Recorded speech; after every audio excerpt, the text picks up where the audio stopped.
Hi guys, once again welcome back to my YouTube channel Medicure Buddy. Once again I'm back with another session of rapid revision of obstetrics in which we are going to discuss a very important topic from PG point of view and that is antepartum hemorrhage.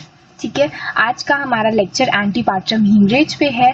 Friends, I have made many videos of rapid revision of obstetrics in which we have discussed medical termination of pregnancy, placenta, high dentiform mole, gestational trophoblastic neoplasia and other topics as well. तो अगर आपने वो videos अभी तक नहीं देखे हैं तो प्लीज प्लेलिस्ट सेक्शन विजिट करिएगा. I am sure you will find many useful topics there.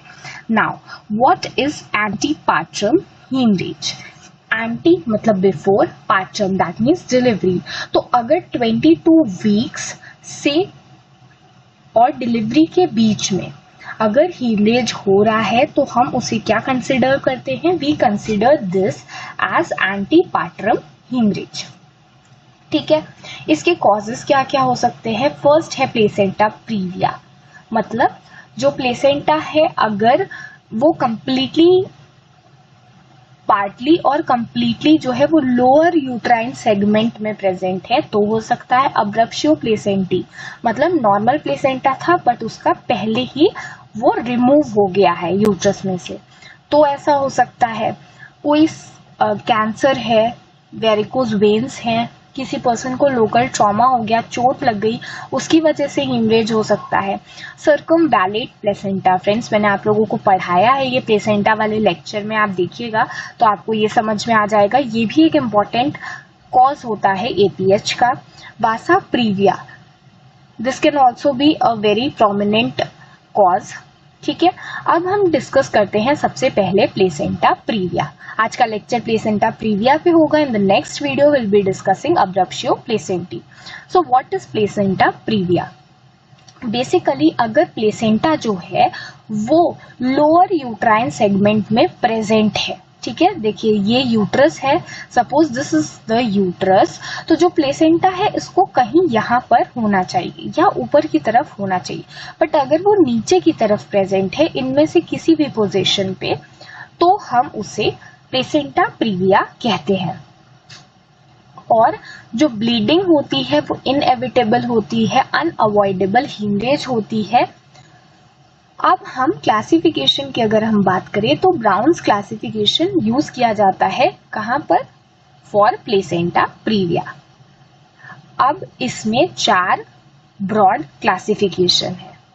अगर प्लेसेंटा जो है that is dipping into the lower uterine segment but not reaching up to the os, ठीक है, तो हम एक डायग्राम बनाते हैं. This is the diagram. Placenta नीचे है पर ऑस तक नहीं पहुंच रहा तो ये लेटरल है. ठीक है, मार्जिनल क्या है? अगर ये ऑस तक पहुंच जाए तो ये मार्जिनल है. ठीक है, नेक्स्ट क्या है? When covers the internal ऑस when closed but not when fully dilated, मतलब लगभग ऐसी कोई कंडीशन है. और अगर फुली डायलेटेड पोजीशन में भी इसने ऑस को कवर कर लिया है दैट मीन्स पूरा ऑस वाला रीजन जो है ये प्लेसेंटा से कवर्ड है, तो हम इसे सेंट्रल कंडीशन कहते हैं और ये है टाइप 4. ठीक है, टाइप 1 और टाइप 2 जैसा कि आप देख रहे हो कि ये ऑस से थोड़ा दूर है तो इसको हम माइनर कहते हैं, जबकि टाइप 3 और 4 जो है that is considered as major. ठीक है, टाइप 1 और टाइप 2 एंटीरियरली और पोस्टीरियरली भी देखने को मिल सकता है, मतलब लेटरल है आगे की तरफ, सॉरी नीचे की तरफ है साइड में, तो वो एंटीरियरली भी प्रेजेंट हो सकता है और पोस्टीरियरली भी हो सकता है. नाउ पोस्टीरियर देखिए, अगर यूट्रस है, ठीक है, और उसके पोस्टीरियर पोजीशन पे इधर कहीं प्लेसेंटा है तो कई बार ऐसा हो सकता है कि जो बच्चा है वो उस चीज को कंप्रेस करते और उसकी वजह से जो कॉर्ड है वो कंप्रेस हो जाती है और बच्चे में एस्फिक्सिया और फीटल डेथ भी देखने को मिल सकती है. तो टाइप 2 का जो पोस्टीरियर प्लेसेंटा है इसको हम डेंजरस टाइप भी कहते हैं. ठीक है, टाइप 2 का posterior is also known as dangerous. ठीक है, अब आगे मूव ऑन करते हैं. तो प्लेसेंटा प्रीविया जो होता है इसको अभी रिसेंट क्लासिफिकेशन में 2 पार्ट में डिवाइड किया गया है, पार्टली और कंप्लीटली वाला. नेक्स्ट है low lying placenta. Low lying placenta क्या है? Implantation in the lower uterine segment is such that placental edge does not reach the internal os and remains outside a 2 centimeter wide perimeter around the os. तो अगर ये 2 centimetre के आसपास present है तो हम इसे लो लाइंग प्लेसेंटा कहते हैं। प्रीवियसली यूज टर्म इसके लिए मार्जिनल प्लेसेंटा हुआ करता था। रिस्क फैक्टर्स की अगर हम बात करें तो अगर पहले प्लेसेंटा प्रीविया हो चुका है तो पर्सन में 12 टाइम्स रिस्क बढ़ जाता है। मल्टीपैरिटी, अगर किसी फीमेल की एज बहुत बड़ी है, अगर प्रीवियस यूट्राइन सर्जरी हो चुकी है, कोई सिजेरियन सेक्शन हो चुका है तो ये चीज देखने को मिल सकता है। यूट्राइन क्यूरेट अगर हुआ है, मतलब सफाई हुई है यूट्रस की। अगर प्लेसेंटल साइज बढ़ा है, that means multi foetal pregnancy है, तो ऐसा हो सकता है कि ट्विन प्रेगनेंसी हो। सक्सेंटूरिएट लोब, हमने आपको पढ़ाया हुआ है प्लेसेंटा, उसमें सक्सेंटूरिएट लोब जो होता है वो अगर इस जगह पर आ जाता है तो हो जाता है। और smoking can also be a risk factor. Clinical features की अगर हम बात करें तो सबसे इम्पोर्टेंट एपीएच की बात ये होती है कि ये होता है पेनलेस। पेनलेस ब्लीडिंग आपको यहाँ पे देखने को मिलती है और वुमेन जो है वो वेकअप होगी, मतलब उठेगी lying in a pool of blood. So this can be a case of antepartum haemorrhage.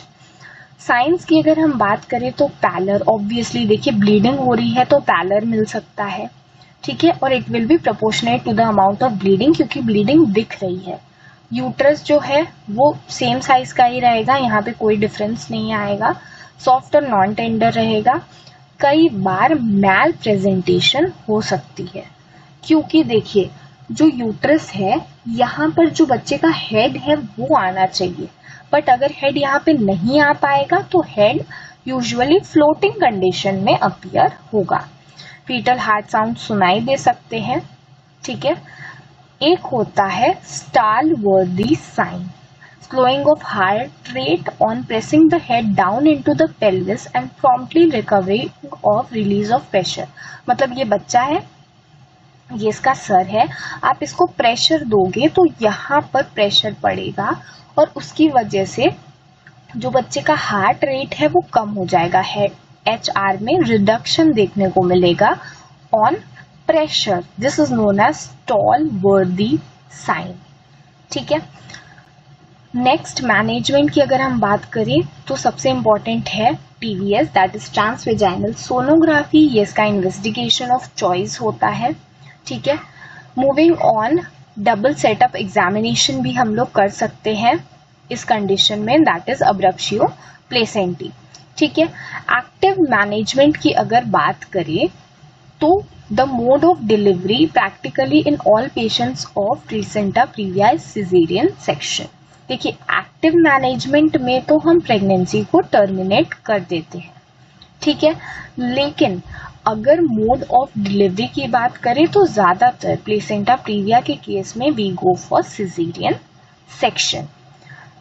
Complication क्या हो सकता है? कई बार ऐसा होता है कि PPH हो जाता है प्लेसेंटल साइड से, और अगर जो भी कंजर्वेटिव मैनेजमेंट है वो अगर फेल हो जाते हैं तो हमें क्या करना होता है? हिस्टेक्टमी करना पड़ सकता है। मोस्ट कॉमन कॉम्प्लिकेशन की अगर हम बात करें तो बच्चा जो है वो लो बर्थ वेट देखने को मिलेगा, दैट मीन्स LBW जो है this is the most common complication in the case of placenta previa, ठीक है। So friends, this was the first part of the lecture antepartum haemorrhage in which we have discussed placenta previa.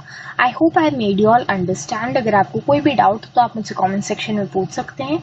इस video को like करना, अपने friends और batchmates के साथ share करना बिल्कुल मत भूलिएगा। See you in the next one. Till then happy learning.